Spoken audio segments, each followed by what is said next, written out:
For the English subtitles, press the button now.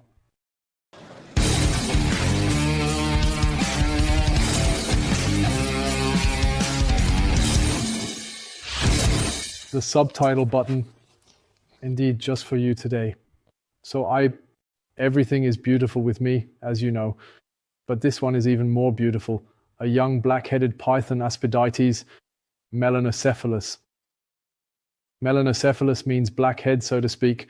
Australian black-headed python, a great Australian python species. Still rather rare in terraristics, I would say. Still a rarity. A long time ago, a black-headed python cost around 10,000 euros when I started. Not 10,000, but around 10,000 to 15,000. Such a python used to cost that much. Nowadays, they are significantly more affordable, but still a wonderful, rarity. I find them beautiful. And today for you, my intro animal. Thematically, we remain in Australia and also with Aspidites. In this case, it is Aspidites ramsey, the second species of the Aspidites family. In German, it is called Woma Python, also a wonderfully pretty python from Australia. These animals occur in Central Australia, as you can see on the map. Essentially, they are found throughout the inland of Australia, wherever it is warm, hot, and dry. Woma pythons are somewhat smaller than the black-headed python, reaching about 2 meters when fully grown. Interestingly, I find that the young ones are initially larger, grow a bit faster, but then eventually stop growing and remain at that size. In terms of color, they are quite similar. If we ignore the head and think of the previous animal, one could say they are almost the same snake, if not for the yellow head instead of the black one. So they do look incredibly similar. I repeat myself. I find it a wonderfully pretty terrarium snake. And how to keep them in a terrarium, I will get to next. As a terrarium, I recommend this one. In our shop, it is listed under Giant Snake Set. It measures 1.50 x 80 centimeters as a wooden terrarium. As a glass terrarium, 1.50 m x 60 centimeters.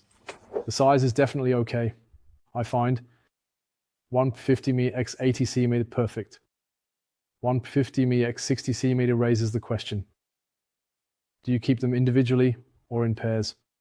In terms of climate, during the day, it should be nice and warm, around 30 degrees, heated by a heat panel. At night, it should drop, but despite the desert climate or origin, I wouldn't make it too cold. I would stay at a night temperature of 22 to 24 degrees. Humidity should be 50 to 60%, as well as it can be managed. The substrate should be aspen or wood shavings, which has proven to be excellent for the animals. Provide a moist hiding place, like a hide box with damp moss inside. They like to go in there. We always have that in our terrarium. Then it really is a great, easy to care for terrarium animal. Womas reach sexual maturity at around 3 to 4 years, so I have a 3-year-old female here. At this size, you can start pairing. She is right on the edge of sexual maturity. We feed the young ones once a week. We also feed an adult female once a week, and she eats medium-sized rats. A young one can easily eat large mice. As I said, even as a young one, they are completely problem-free and readily take food. They grow and thrive nicely. Once they reach a certain size, they can also be bred relatively easily. The stimulation for breeding is done through winter dormancy. For worm breeders, a 2 to 3 month winter dormancy is done, and you can keep everything at room temperature. You don't need to make it cooler than the room. Normal room temperature is fine for 8 to 10 weeks. During that time, of course, do not feed. Just provide water, always fresh water. And after the winter dormancy, the breeding begins. Or if you keep them separately in 2 terrariums, I would put them together at the end of the winter dormancy. the chances of breeding womas are actually quite good. It is not extremely difficult to breed them, but you really have good chances. And of course, they lay eggs like any other python, and then maybe sooner or later you will be successful. Aspidites breeders yourselves. For those who were disappointed and thought that as adults they don't look as pretty anymore, that the male, well, yes, that the female that I have in my hand right now had cloudy eyes. I don't know how good you are at observing. You can write that in the comments. Here is the male, completely freshly shed, and again, beautiful colors. In age or size, still a great, beautiful, patterned reptile or a great snake. The reason I have the male here is for sex determination. You can feel the animals relatively well. So this here is a male. When I stroke along here, I can feel the hemipenes. I can even pop them. And what he is doing here, he has even released a little sperm. Even without popping, a little sperm comes out. So this is not that stinky secretion, but it is actually sperm that you see here. As juveniles, you can pop them. You can probe them. And as adults, or when they are larger, you can also feel the hemipenes. So from that perspective, the sexes can be relatively well determined.